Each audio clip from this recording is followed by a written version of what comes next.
پہنچ کر اس سے اس کی مرضی کے بالکل خلاف بات کرنا.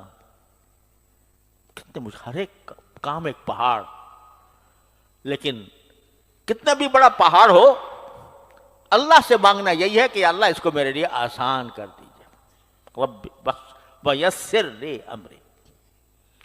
جب بھی کسی انسان کو کوئی مشکل پیش آئے، بڑا مسئلہ درپیش ہو کہ بھئی بہت مشکل نظر آ رہا ہے، تو کیوں خامخواہ پریشان ہوتے ہو؟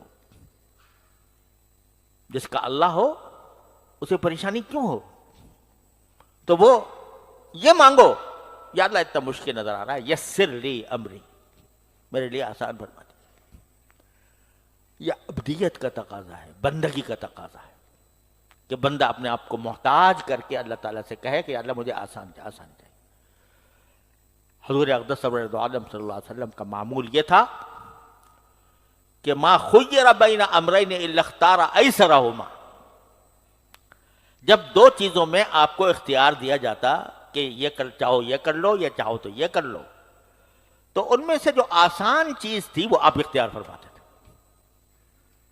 اب اگر دیکھو کوئی ایسے ہی جعلی پیر ہو، جعلی، تو وہ کیا کرے گا کہ ایسا مشکل راستہ اختیار کرے گا مرید، تاکہ یہ دیکھیں کہ دیکھو یہ اتنا بڑا مجاہد ہے اور اتنا بڑا یہ اتنے بڑے مشکل فیصلے اس نے کیے اور مشکل کام کر رہا ہے.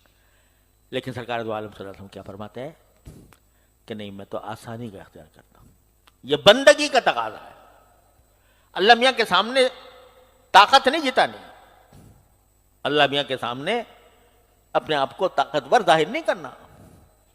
اللہ تعالیٰ کے سامنے تو بندگی ہے، عاجزی ہے، عجز و نیاز ہے، سر جھکانا ہے. یا اللہ میرے بس کا نہیں ہے، آپ آسان کریں گے تو ہو جائے گا. آپ کی آسانی کے بغیر کوئی کام نہیں ہو سکتا. یسر لی امری، اللہ تعالیٰ سے ہمیشہ آسانی مانگو. اللہم الطف بی فی تیسیر کل عسیر فإن تیسیر کل عسیر علیک یسیر. یہ دعا سے کہے رسول کریم کہ اے اللہ میرے ساتھ مہربانی فرمائیے، ہر مشکل کام کو آسان بنا دو. تو بندگی کا تقاضا یہی ہے کہ وہ آسان راستے کو اختیار کرے. مسجد جانا ہے، اب ایک راستہ یہ ہے کہ لمبا چل کے جائے، اور ایک راستہ یہ ہے کہ گاڑی میں بیٹھ کے آ جائے. سمجھے؟ اگر واک کرنی ہے تو خیر ورزش کرنی ہے، یا یہ کہ یہ خیال ہے کہ بھئی میرے نشان قدم گنے جائیں گے اللہ تعالیٰ کے ہاں. لیکن اپنے آپ پر زبردستی کر کے نہ دنیا کا فائدہ مقصود ہے، نہ قدم گنے جانے کا فائدہ مقصود ہے. یہ دکھانا مقصود ہے کہ بھئی میں تو اتنا مشکل کام، جب دو راستے ہیں تو میں مشکل کام اختیار کروں. یہ سنت کے خلاف. سنت یہی ہے کہ آدمی اپنے لیے آسانی کا راستہ تلاش کرے. تو وہ یسر لی امری، ہر بات میں بندے کو چاہیے کہ اللہ تعالیٰ سے آسانی مانگے. اور واحلل عقدۃ من لسانی، اے اللہ میری زبان سے گرہ کھول دیجیے. وہاں تو حقیقی گرہ تھی، لکنت تھی. حضرت موسیٰ علیہ السلام کی زبان مبارک میں تھوڑی سی رکاوٹ تھی، لیکن ایک رکاوٹ ظاہری ہوتی ہے اور ایک معنوی ہوتی ہے. یعنی بظاہر زبان کے اندر کوئی رکاوٹ نہیں ہے، لیکن بولا نہیں جا رہا تو رکاوٹ معنوی کھڑی ہو گئی. ہم جتنے یہ جب بعض تقریر کرنے والے ہیں نا، یہ بعض اوقات اس گھمنڈ میں آ جاتے ہیں کہ ہم نے بڑی اچھی تقریر کی، ہم نے بڑا اچھا بیان کیا، ہم نے لوگوں کو مسحور کر دیا. ارے بھائی ہمارے بیان میں تو لوگ رو رہے تھے، گریہ تاری تھا، وغیرہ وغیرہ. لیکن یہ سب اللہ جل جلالہ کی عطا ہوتی ہے. اگر کسی وقت وہ عطا واپس لے لیں